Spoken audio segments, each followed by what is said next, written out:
Today we're going to be going over why life can be so frustrating. I mean, that is one of the basics of life. One of the basic emotions and experiences of life is just how frustrating it is. I mean, I can tell you right now that even in making this video, there's so many little things that go on that are frustrating. It's just aggravating how life just doesn't seem to go right. Things don't balance out well. I try to do this and I fumble and drop that, and you plan on doing this or that, and a call comes up.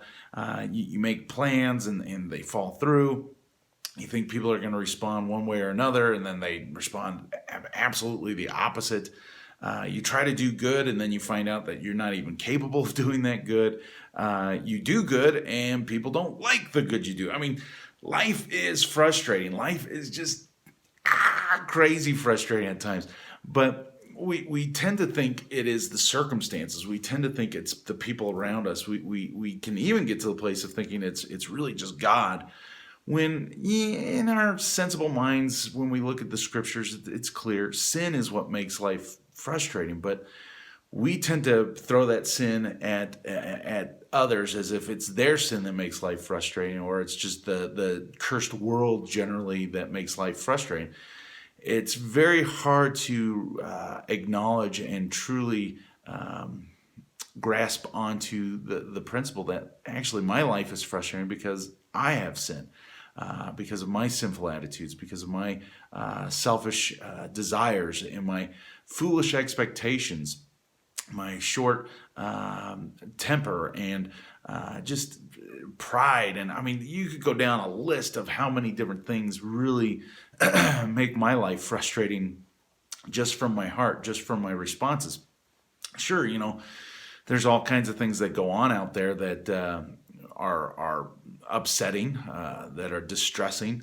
All kinds of things are thrust upon us that have nothing to do necessarily with a direct action of my sin that happens to me, but it's my response to that really makes life frustrating. Because if I really had the attitude of a forgiven sinner, if I really had the attitude that, hey, I deserve hell and destruction and nothing more good should be given to me, then life is a picnic. Life is a parade. It's a triumphant procession because of God's love, because of God's kindness, His grace, that anything I get outside of hell is actually a benefit and a mercy.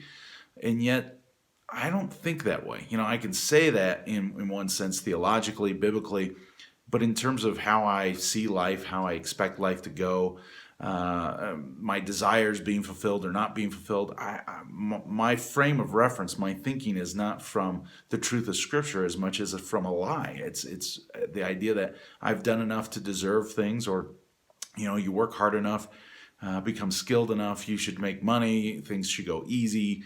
You take precautions, you eat the right way and exercise, you should be healthy. If you maintain your house, your car, nothing should really break fully. There should be no unexpected big bills. That's my frame of reference. That's my mindset that goes into that. And life doesn't work out that way.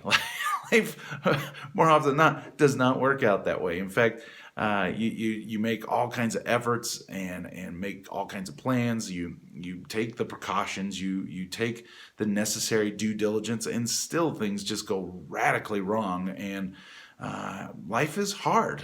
Life is difficult. And we could say that's frustrating because we try this and it goes the other way, and that's frustrating. But it's the attitude that we face it in that is so difficult. It's the attitude in which we receive our circumstances and how we perceive how God is dealing with us, how others are dealing with us, how we should be dealt with. I mean, those are the things that frustrate us. And I guess to set up the discussion for yourselves is to actually examine yourselves and go, what really frustrates me? What is it? I mean, everyone's got their own little bent. Everyone's got their own little thing that frustrates them.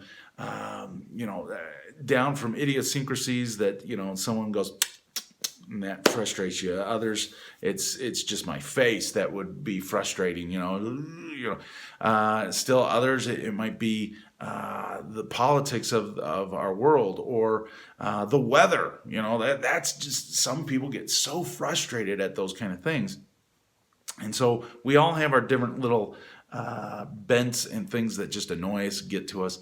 And we, in the discussion, hopefully you can talk to each other about this, of going, this is what frustrates. Because in one sense, we're not to, as he talks about in James, we're not to boast in our sin, but we're not to lie about it either. We're to openly confess it and renounce it and going, look, this is what frustrates me. And hopefully as we look at the scriptures and some of those discussion notes or questions in scriptures, will lead you into a thinking about how you actually get frustrated, where frustration comes from, but how to overcome it, how to recognize it. Because when we really recognize the core of our frustration, I think often we want a quick, easy cure, but you can't really have a cure without understanding the actual disease.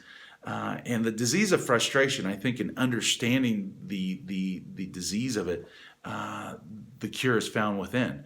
And so, I'm not trying to make a mystery of it, and the notes will explain far more. No, they won't.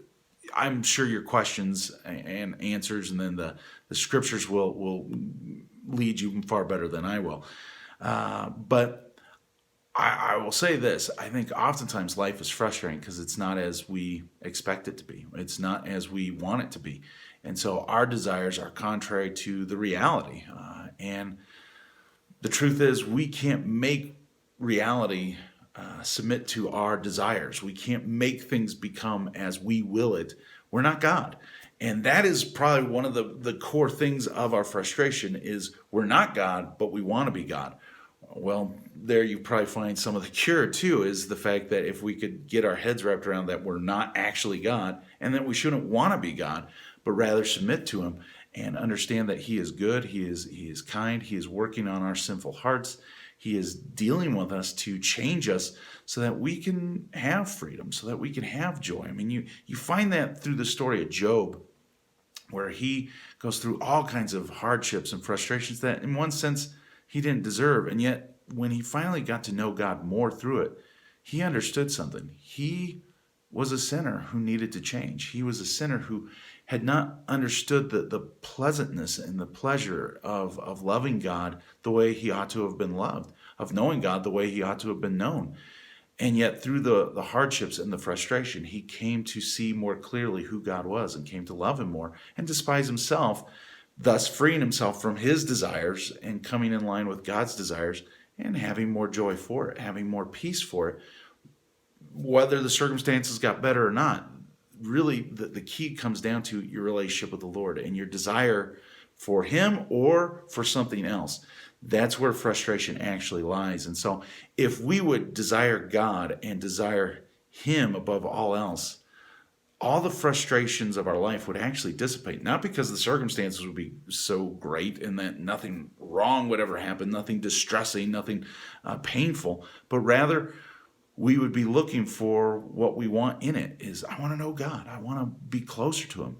And if that's your pursuit, if that's truly your pursuit, nothing can frustrate you. Nothing can really make you really upset and angry when you are seeking God, because then you find that he is in everything and he is working it all out for his glory, your good, and to use you to benefit others. So, hey, hopefully as you go over those questions and those passages, you'll have even better insights.